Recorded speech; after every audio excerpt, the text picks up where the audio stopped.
பாய்ச்சிருக்கிறார், அதை வேலி அடைத்திருக்கிறார், கற்களை பொறுக்கி இருக்கிறார். எல்லாம் அவர் செய்தது. அவர் எல்லாம் செய்துத்தான் அந்த தோட்டத்துக்குள்ளே வருகிறார். ஆனால் எத்தனை ஏமாற்றம்! அடுத்த வார்த்தை, அன்பானவர்களே, இந்த இந்த இரண்டு வேலையும் செய்ய வேண்டுமானால் அதுக்கு அர்ப்பணம் தேவை, தியாகம் தேவை. திரும்ப சொல்லுகிறேன், எந்த வேலையானாலும் சிறிதோ பெரிதோ, காணப்படுவதோ காணப்படவில்லையும், நான் சொல்லுவது இந்த யுத்தங்களிலே முன்னு நடத்துகிறவர்கள், திரைமறைவில் இருக்கிறவர்கள், இந்த ரெண்டு பேருக்குமே ஒரு அர்ப்பணம் தேவை, தியாகம் தேவை. இங்க நான் படித்த 1 சாமுவேல் 30 தாவீதோடு யுத்தம் பண்ணினவர்களும் அங்கே அர்ப்பணத்தோடு தான். என்ன ஆகும், ஏதாகும், சிறைப்பிடிக்கப்படுவோமே, கைதியாக கொண்டு போகப்படுமே, எதை குறித்தும் அவளுக்கு அந்த கவலை இல்லை. தாவீதை நம்பினார்கள், தாவீதோடு கூட. அதுக்கு என்ன தெரியுமா? தியாகம், அர்ப்பணம், ஆசை, ஆதங்கம். இது 2 பேருக்கு வேணும். திரைமறைவில் ஊழியம் பண்ணவர்களுக்கு வேண்டும், திரைக்கு முன்னால் ஊழியம் பண்ணவர்களுக்கு வேண்டும். அர்ப்பணம் இல்லாமல், ஒரு தியாகம் இல்லாமல், இந்த ஒரு வருத்தமான ஒன்று. இந்த அனைவருக்கு இந்த தியாக மனப்பான்மை இல்லை.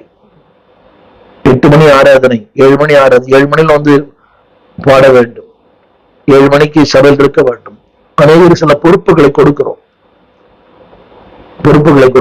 வரவேற்புக்கு, பாடுவதற்கு, இசைக்கருவி வாசிப்பதற்கு, சங்கீதம் வாசிப்பதற்கு, இதற்கெல்லாம் சில பொறுப்பு கொடுக்கிறோம். சிலர் உண்மையாய் செய்கிறார்கள், அவளுக்காக நன்றி. ஆனால் அதை குறித்து அக்கறையே இல்லை, அதை குறித்து ஒரு பாரமே இல்லை. இதை நாங்கள் நோட்ஸ் போல ஓட்டுறோம். இந்த இன்னாருக்கு இந்த பணி, அதை முந்தின வாரத்திலும் அறிவிக்கிறோம். ஆனாலும் அதை அவர்கள் கொஞ்சம் கூட சட்டம் பண்றதே இல்லை. திரும்ப சொல்லுவேன், அப்படிப்பட்ட நபரா நீங்கள் இருப்பீங்கனாலும் உங்களுக்கு ஒரு ஏமாற்றம், உங்களுக்கு ஒரு தோல்வி. There will be a disaster, failure, disappointment and disaster. உங்களுக்கு நீங்களே தண்டனை வருவித்துக் கொள்ள வேண்டாம். நான் சொல்ல விரும்புகிறேன், இதற்கு தேவை உற்சாகம், இதற்கு தேவை, அதை நீங்கள் முக்கியப்படுத்துங்கள். இன்னும் பெரிய வேலையா, சின்ன வேலையில முக்கியப்படுத்துங்க, பெரிய வேலைக்கு சொந்தக்காரர்களை மாற்றுவார்.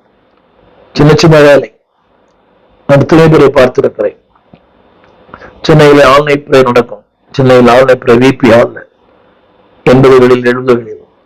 அப்பெல்லாம் இந்த டீ கொடுக்கிற வேலை, சின்ன சின்ன டீ.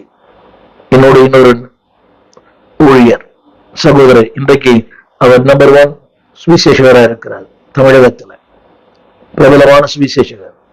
டீ கொடுத்திருந்தார் அவர் கூட. நானும்